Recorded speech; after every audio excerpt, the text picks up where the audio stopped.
Séquestrer 350 dignitaires saoudiens richissimes dans un hôtel de luxe pendant 2 mois, ça peut rapporter 100 milliards de dollars. C'est en tout cas ce que le prince héritier d'Arabie Saoudite, Mohammed Ben Salman, dit MBS, aurait récupéré. Il accusait ces milliardaires de corruption. Les 3/4 d'entre eux auraient retrouvé la liberté en échange d'une petite compensation financière. Alban Mikosi et Lou Krikorian. C'est sans doute la prison la plus luxueuse au monde, l'hôtel Ritz-Carlton de Riyad.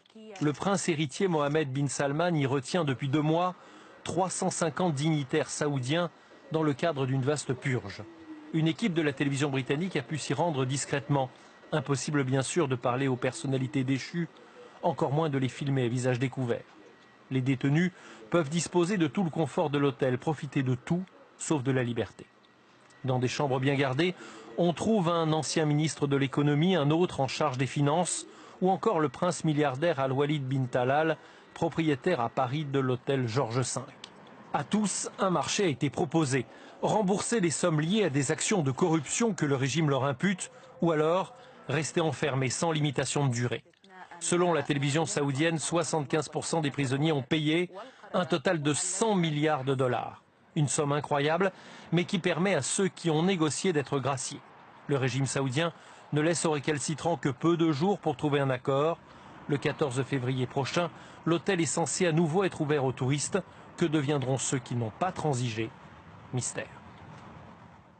Et on retrouve à Riyad, devant la prison dorée, qu'est le palace Ritz-Carlton, notre envoyé spécial Maryse Burgot. Derrière ces grilles, un bunker, l'un des hôtels les plus sécurisés au monde. Il est formellement interdit de s'en approcher. 95 dignitaires, des princes, des milliardaires, ils sont enfermés. Mais croyez-moi, personne ici ne les plaint. Ce sont tous des voleurs, me disait hier soir une femme qui a assisté pour la première fois à un concert rassemblant des hommes et des femmes. En fait, cette purge spectaculaire est aussi populaire que le nouveau droit accordé aux femmes de conduire. Je ne pensais pas que je verrais un jour dans ma vie tous ces corrompus devoir rendre l'argent qu'ils détournent depuis si longtemps, me disait aussi un professeur.